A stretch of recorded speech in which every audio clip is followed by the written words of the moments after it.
Isabella of Valois was 6 years old when she became Queen of England. Not a fairy tale princess, not a storybook romance. A political pawn in a game of medieval chess where children were traded like cattle and innocence was sacrificed on the altar of power. The year was 1396. While you were probably learning to ride a bicycle at 6, Isabella was walking down the aisle to marry King Richard II of England. He was 29 years old. This isn't just another story about arranged marriages in medieval times. This is the shocking tale of how one child's forced union would topple kingdoms, spark rebellions, and change the course of English history forever. But here's what nobody tells you about Isabella of Valois. She wasn't just a victim. She was a weapon. Let me take you back to a world where children were currency, where marriage was warfare, and where a 6-year-old girl would become the most powerful pawn in Europe's deadliest game.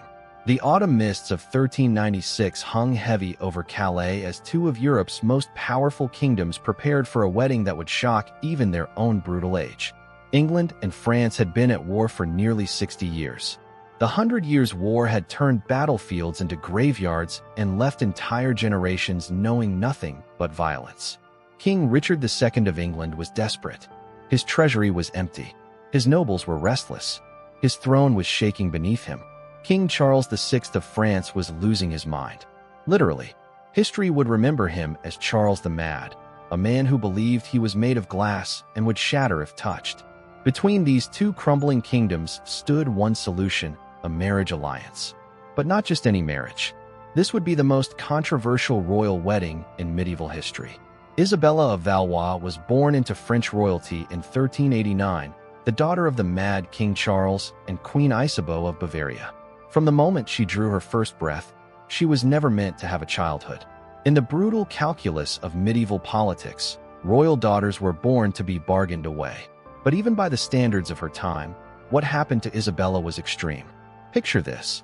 A child who should have been playing with dolls was instead being fitted for a crown. A girl who should have been learning to read was being taught the art of queenship.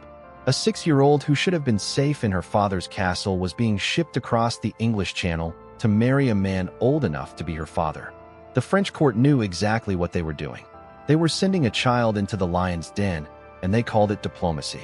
King Richard II was not a typical medieval king.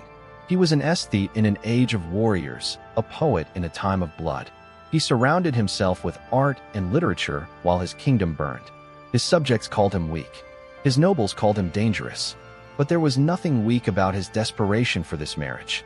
Richard needed France's support to crush the rebellions brewing in his own kingdom.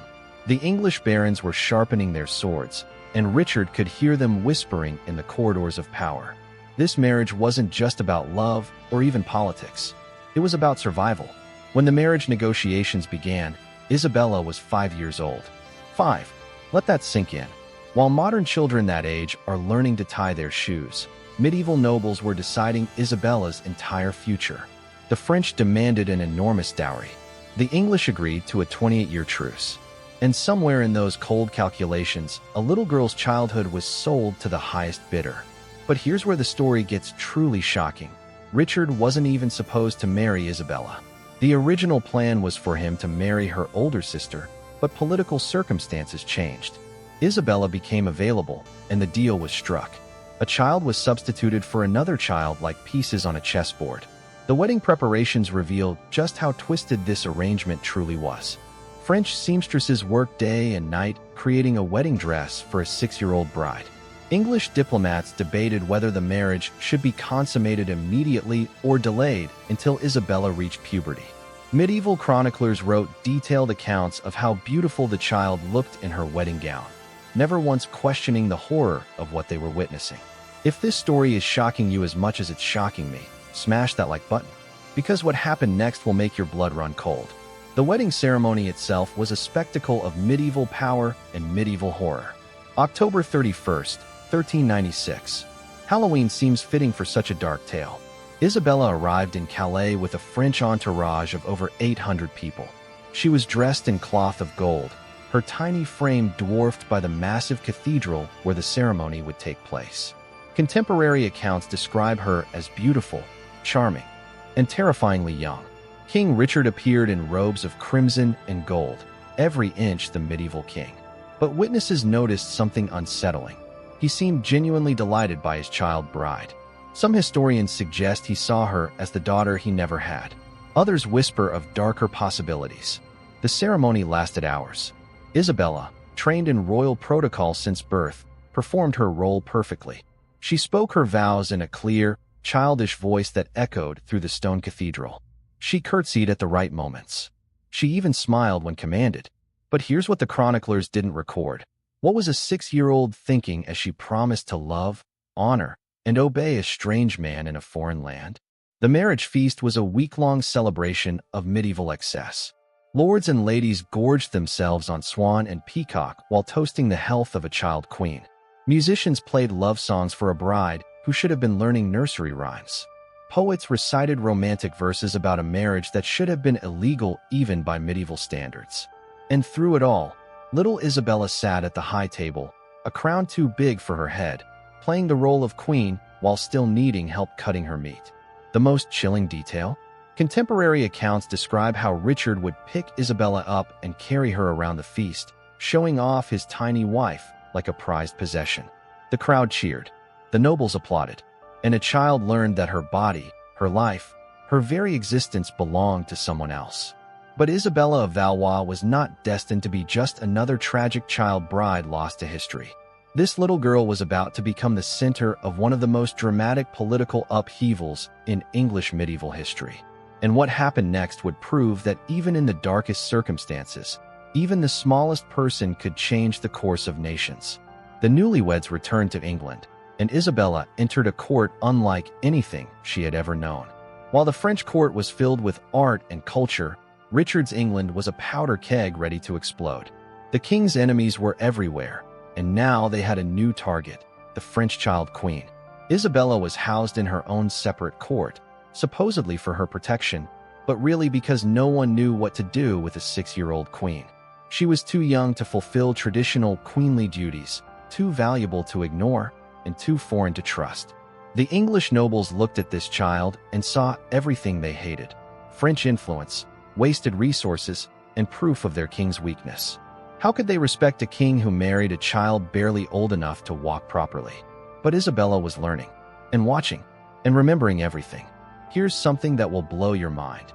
Subscribe to our channel if you want to hear more stories like this, because what I'm about to tell you about Isabella's transformation will change everything you think you know about medieval women. While the English court dismissed her as an irrelevant child, Isabella was developing into something far more dangerous: an intelligent, observant, and increasingly powerful young woman who understood exactly how the Game of Thrones was played. She learned English within months. She studied her husband's enemies and allies.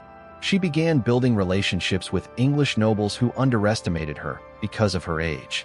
And slowly, quietly, she started to accumulate real political influence.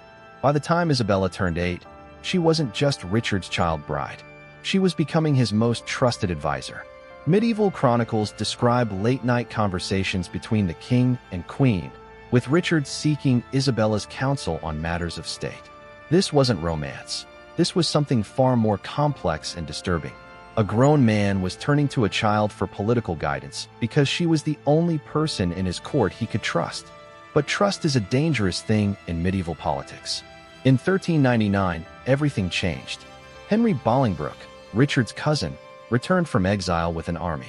The man who would become Henry IV was coming to claim the throne, and Richard's world was about to collapse. Isabella was 9 years old when her husband was overthrown, imprisoned, and likely murdered.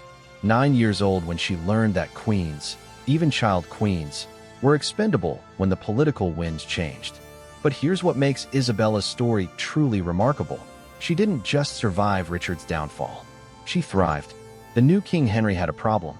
Isabella was still Queen of England, still a child, and still a valuable political asset. She represented the French alliance that Henry desperately needed to maintain. But she also represented loyalty to the murdered Richard. What do you do with a 9-year-old who knows too much, has seen too much, and represents everything your reign is built on destroying? Henry's solution was as clever as it was cruel. He kept Isabella in comfortable imprisonment, treated her with respect, and slowly began negotiations to send her back to France. But Isabella had learned the game too well to be dismissed so easily. For 2 years, she played the role of the grieving child widow while secretly maintaining correspondence with French agents and English nobles still loyal to Richard's memory. She was 11 years old and running a shadow intelligence network from her prison palace. The negotiations for her return to France dragged on for years. Henry demanded the return of Isabella's dowry. The French demanded compensation for their humiliated princess. And through it all, Isabella waited, watched, and planned. What do you think Isabella was thinking during those years of imprisonment? Let me know in your comments, because her story is about to take another shocking turn. In 1401, Isabella was finally allowed to return to France. She was 12 years old, a widow, and according to medieval law, still technically the rightful queen of England. The French court welcomed her as a returning hero, but Isabella had changed. She was no longer the innocent child who had been sold into marriage. She was a young woman who had seen the rise and fall of kingdoms, who had watched her husband's murder, who had survived years of political imprisonment. She had learned that survival meant being smarter, stronger, and more ruthless than anyone expected. Isabella's return to France marked the beginning of an extraordinary second act to her life. Most medieval child brides disappeared into history after their first marriages ended. Isabella was just getting started. Within 2 years, she was married again. This time to Charles, Duke of Orleans, a man closer to her own age and one of the most powerful nobles in France. But this marriage was different. Isabella chose it. She negotiated the terms. She made sure she would never again be powerless. The girl who had been traded like property at age 6 had become a woman who controlled her own destiny. But Isabella's influence extended far beyond her personal life. She became a patron of the arts, a political advisor, and a key player in French court intrigue. She funded poets and scholars, built libraries, and created one of the most cultured courts in medieval Europe. More importantly, she never forgot her time in England.